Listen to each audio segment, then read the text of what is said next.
Floating topic bubbles. Grammar, fluency, speaking, listening. Good morning, everyone. Welcome back to your favorite English podcast, the show that helps you speak English with confidence every single day. I'm Sophie. And I'm Liam. Good morning to all of you joining us from the US, the UK, Europe, Japan, Korea, China, and every corner of the world. We are so happy you are here today. It is such an exciting episode today, Liam. I think our listeners are going to find it very, very useful. I agree, Sophie. In fact, I think this might be one of the most important episodes we have ever done. That is a big statement, Liam. Why do you say that? Because today's topic is something that almost everyone will face at some point in their life. Something that makes people nervous. Something that makes people's hearts beat a little faster. You are talking about job interviews. Job interviews. The moment when you sit down across from someone and they ask you questions, and your whole future feels like it depends on your answers. That is a very dramatic way to describe it, Liam. But honestly, it is not wrong. No, it is not wrong. A job interview can change your life. And if you are doing it in English as a second language, it can feel even more stressful. That is exactly why we are here today. To make the interview feel less scary. To give you the sentences, the phrases, the vocabulary, so you feel prepared and confident. And not just the words. We will talk about the feeling behind the words, the tone, the confidence. Because in an interview, how you say something is just as important as what you say. That is so true. In the US, for example, interviewers often look for energy, positivity, enthusiasm. In the UK, they might prefer a slightly more calm and professional tone, but still warm, still engaged. And in Japan and Korea, showing respect, humility, and dedication is very highly valued in interviews. Every culture has its own style, but today we will focus on English, the global language of business, the language of international interviews. Whether you are applying for a job in New York, London, Tokyo, Seoul, or Paris, these sentences will help you. So let's begin. Sophie, what is the very first thing that happens in a job interview? Well, before you even answer a question, you walk in. And the first impression begins immediately. First impression. That is such an important phrase. What does it mean? A first impression is the feeling someone gets about you the very first time they see you or meet you. It happens in seconds, and studies show it is very hard to change after it is formed. So the moment you walk through the door, the interview has already started. Exactly. The way you walk, the way you smile, the way you say hello, it all matters. So what do you say when you first meet the interviewer? The most natural thing is, "Good morning, it's great to meet you." Or, "Hello, I'm really pleased to meet you." Simple, warm, professional. I like that. And what if you are a little nervous? What if your hands are shaking? It happens to everyone, Liam. Even very experienced professionals get nervous before interviews. Even native English speakers? Absolutely. The nerves are normal. But what you can do is breathe slowly, smile, and focus on speaking clearly. One sentence at a time. One sentence at a time. I love that advice. It applies to English learners especially. Don't try to say everything at once. Speak slowly, clearly, confidently. And remember, The interviewer wants you to succeed. They are not your enemy. They are hoping you are your right person for the job. That is a comforting thought. Now, let's get into the questions. The first question, and maybe the most famous interview question in the world, is Tell me about yourself. Tell me about yourself.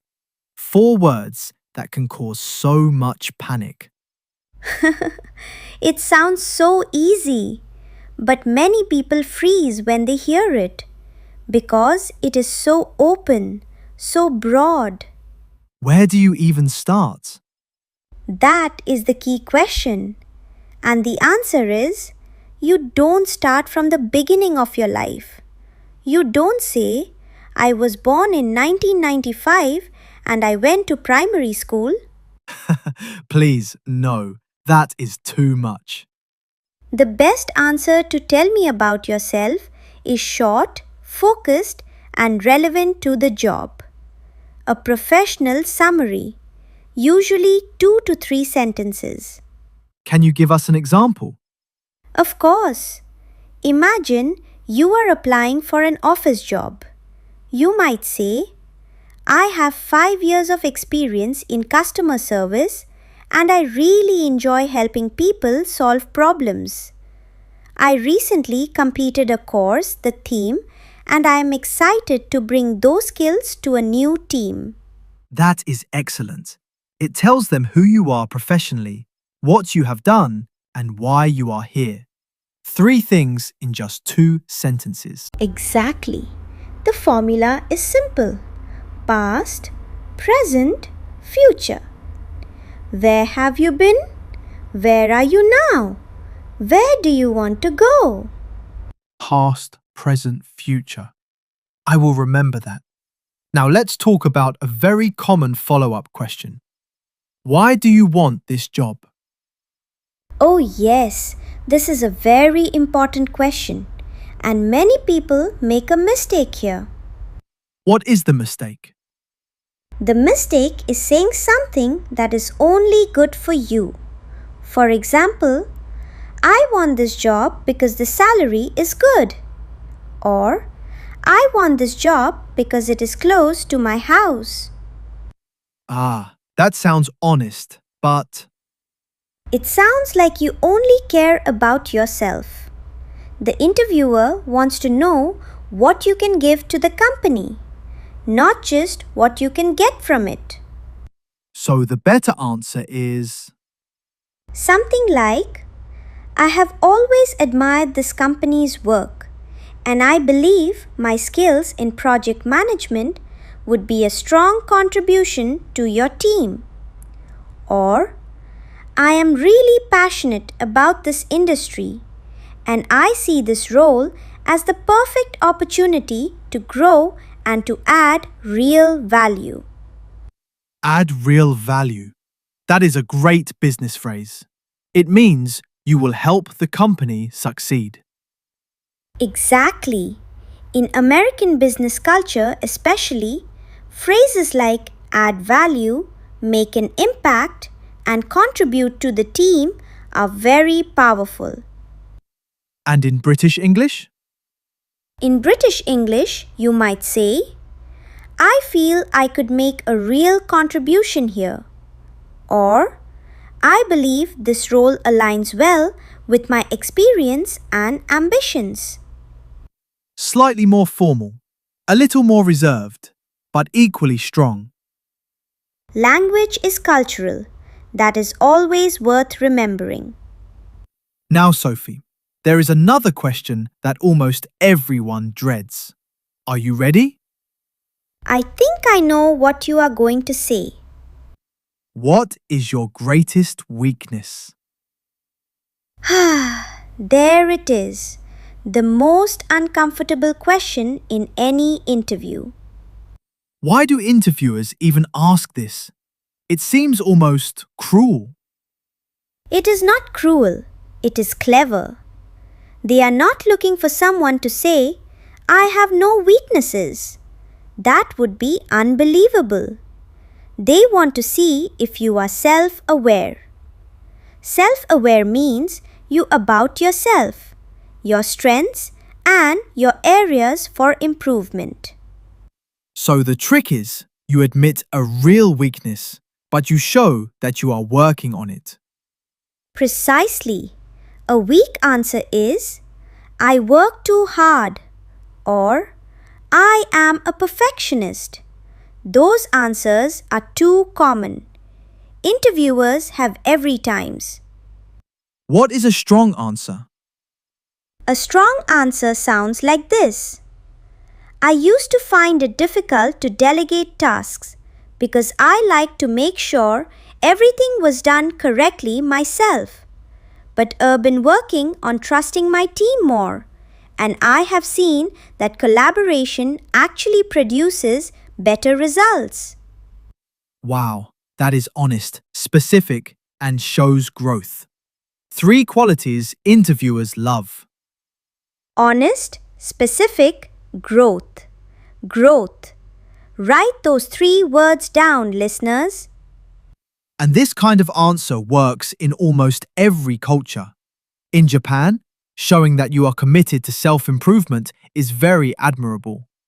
In Korea, showing team spirit and cooperation is highly respected. In the US, they love a growth mindset. The ideas that you believe you can always improve. Growth mindset. That is such a popular phrase in American workplaces. It comes from the work of psychologist Carol Dweck. The idea that our abilities are not fixed, that we can develop them through effort and learning. I love that. And it is true for language learning too. Absolutely. Every one of our listeners is demonstrating a growth mindset right now by practicing English. Well said, Sophie. Now let's talk about another very important question. Where do you see yourself in 5 years? Ah, the future question. This one tests your ambition and your direction. What are they really asking? They are asking, are you someone who thinks about your future? Are you committed? Will you spast with our company or will you leave in 6 months? So they want stability and ambition at the same time. Exactly. And the best answers show both. For example, in 5 years, I see myself growing within this company, taking on more responsibility and becoming an expert in my field. Or, I hope to have developed strong leadership skills and to be contributing at a higher level within a team like this one. Those answers are forward-looking but also connected to the company. You are not saying, I want to start my own business in 5 years. That might worry the interviewer. Yes, probably keep that plan to yourself for now the out. In to grow with them. Makes sense. Now let's talk about a question that comes up in many international interviews, especially for people who have worked or studied in different countries. Can you describe a challenging situation and how you handled it? This is what is called a behavioral question. It starts with, tell me about a time when, or can you describe a situation where? Why do they ask this type of question? Because the best way to understand how someone will behave in the future is to look at how they behaved in the past. Past behavior predicts future behavior. So they want a real story, a real example from your life. Yes, and for this, there is a very useful structure called the STAR method. STAR stands for situation, task, action, result. Can you break that down? Of course. Situation. Describe the context. Where were you? What was happening? Task. What was your responsibility in that situation? Action. What did you specifically do? Result. What was the outcome? What happened because of your actions? That is so helpful. It gives your answer a clear shape, a beginning, a middle, and an end. Exactly. A story. And humans love stories. In every culture, from America to Japan to France, stories are the most memorable form of communication. Let's try an example. Imagine the interviewer asks, "Tell me about a time you had to work under pressure."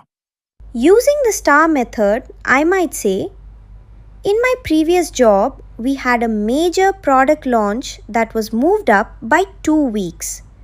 So our whole team suddenly had less time than planned. Situation. My task was to coordinate the final checks across 3 departments. Task. I created a shared online timeline, held a short daily meeting every morning to track progress, and made sure every team member knew their responsibilities. Action. We launched on time and the product received very positive feedback from our clients. Result. That answer is clear, specific, and impressive. You can almost picture the story happening. That is the goal.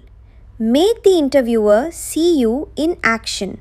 In Japan, there is a concept called Hokoku Renraku Sodan, which means report, connect, consult. It is about clear communication within a team. Your answer demonstrated exactly that kind of organized communication.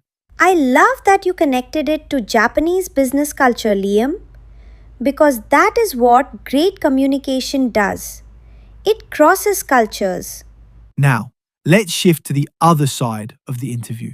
Because a job interview is not just the interviewer asking you questions. At the end, they almost always say, "Do you have any questions for us?" And this is a moment that many people waste. They say, "No, I think I have everything I need." Why is that a mistake? Because asking good questions shows that you are curious, engaged, and serious about the role. It shows you have thought deeply about the opportunity. So, what are some great questions to ask? Here are some excellent ones. You could ask, what does success look like in this role in the first 6 months? That question shows you are already thinking about how forward than thinking. Proactive. You could also ask, what do you enjoy most about working here? This is interesting because the interviewer to share their experience and it gives you valuable honest information about the company culture. Company culture. That means the values, the atmosphere, the way people work together in that organization. Exactly. In countries like Germany and the Netherlands, work-life balance is extremely important in the culture. So asking about flexibility or team dynamics is very natural. And in the US, people often ask about growth opportunities and professional development.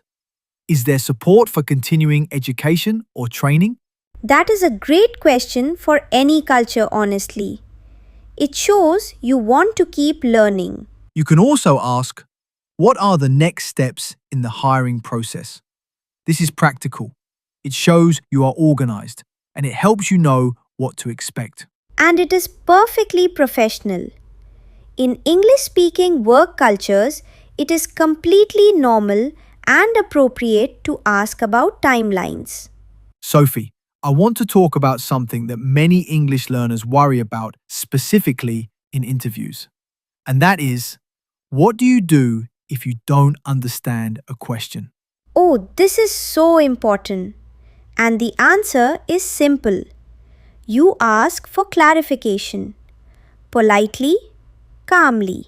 You don't just guess. You don't just nod and say something unrelated.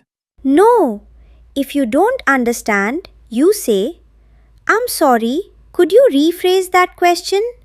Or, could you please say that again? I want to make sure I understand you correctly. That is so professional. And actually, native speakers do this too. Asking for clarification is a sign of intelligence, not weakness. Absolutely. It shows you want to give a precise, thoughtful answer, not a rushed, confused one. And what if you need a moment to think? What if the question is complex and you need a few seconds? You can say, that's a great question. Let me think for a moment. Or, that's an interesting point. I'd like to give you a considered answer. These phrases buy you time, and they sound very natural and confident. Buy you time. That means the phrase gives you extra seconds to think without the silence feeling awkward. Exactly. In American business culture, especially, using phrases like, that's a great question, before your answer is very common. It keeps the conversation flowing. Now I want to talk about vocabulary. Because there are certain words and phrases that just sound more professional in an interview, more polished. Yes, let's go through some of them. Instead of saying, I did my job well, you might say, I consistently exceeded my targets, or I delivered results above expectations. Instead of I worked with other people, you say I collaborated cross-functionally or I worked closely with interdepartmental teams. Instead of I learned a lot, you say I developed significant expertise in this area, or I gained valuable insight through hands-on experience. These phrases don't change the meaning. They just make it sound more professional, more confident, more ready. And that polish matters, especially when you are competing with other candidates. In Korean business culture, showing diligence and loyalty is very important. So in an interview in Korea, or for a Korean company in English, you might say, I am fully committed to delivering my best work for this team. Or, I take pride in my reliability and attention to detail. In China, showing respect for the company's vision and aligning yourself with the company's goals is very valued. You might say, I am deeply aligned with your company's mission and would be honored to contribute to your continued success. Would be honored to contribute. That is a beautiful phrase. Humble, respectful, and very powerful. Language carries culture, and when you learn to use these phrases in English, you are not just learning words, you are learning how to connect. Sophie, I want to make sure we cover the ending of the interview because many people don't know how to close an interview well. The closing is so important. It is your last impression, and just like the first impression, it stays. So, what do you say at the end of a job interview? First, you thank them sincerely. You say, thank you so much for your time today. I really enjoyed our conversation. Genuine gratitude, always good. Then you express your interest clearly. Something like, I am very excited about this opportunity and I would love to be part of your team. Don't leave them guessing whether you are interested. Tell them. Tell them. In many cultures, especially in East Asian cultures, people are sometimes taught not to be too direct about wanting something. But in a Western job interview, being clear about your interest is actually very professional and appropriate. That is such a good point. Culture shapes communication, and knowing the expected communication style of the interview culture you are in, that is a real advantage. And after the interview? After the interview, It is excellent practice to send a brief thank you email within 24 hours. In the US and UK, this is very common and highly appreciated. What do you say in the email? Something simple. Dear Liam, thank you again for meeting with me today. I enjoyed learning more about the role and the team. I remain very enthusiastic about the opportunity and look forward to hearing from you. Professional, warm, brief, perfect. Brief is important. A thank you email is not a long essay. 2 or 3 sentences are enough. In business communication, clarity and respect for the reader's time are always valued. I want to go back for a moment and talk about something we haven't discussed yet, and that is nerves. The actual feeling of being nervous in an interview. Yes, because you can know all the right words, all the right phrases, but your growth in feeling terrified, it can still go wrong. So what do you do about nerves? The first thing is to accept them. Nerves are not your enemy. A little nervousness actually sharpens your focus. It is your body's way of saying, "This matters to me." In English, we sometimes say butterflies in your stomach. It means that nervous, fluttery feeling before something important. I have butterflies in my stomach. What a beautiful phrase, because butterflies are actually beautiful things, even if they feel uncomfortable. And one of the best ways to reduce nerves is preparation. The more you have practiced your answers, the more confident you will feel. Practice out loud, not just in your head, out loud, because speaking is a physical skill. Your mouth needs to practice, not your mind. In Korea, there is a phrase, habit is a second nature. When you practice enough, the language becomes natural, automatic. I love that. In English, we have a similar saying, practice makes perfect, but I prefer to say, practice makes progress. Practice makes progress. Because perfection is not the goal. Communication is the goal. And confidence. Confidence comes not from being perfect, but from being prepared. Beautifully said. Now, listeners, we have a task for you today. Yes, we want you to practice your interview answer right now in the comments. Answer this question in English. In the comments below, tell me about yourself in 2 sentences. Just 2 sentences. Use the formula we gave you. Past, present, and what you are looking for. And write interview, all capital letters, in the comments to let us know you watched all the way to the end.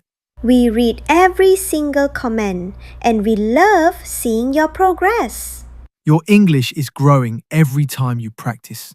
Even right now, even by listening, your brain is absorbing the language.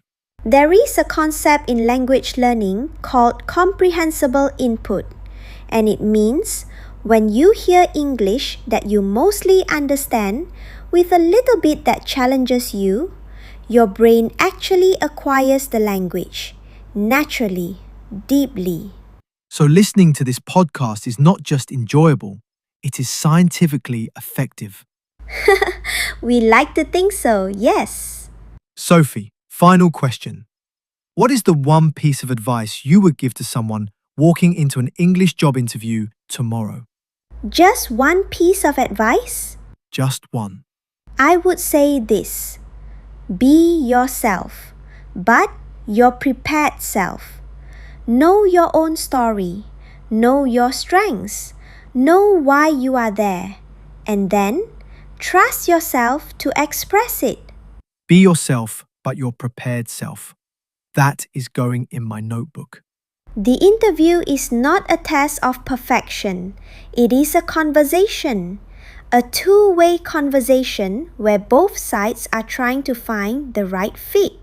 And if you are nervous, if your English is not perfect, If your heart is in it, if your preparation shows, and if you speak with honesty and genuine enthusiasm, that will always come true in any language.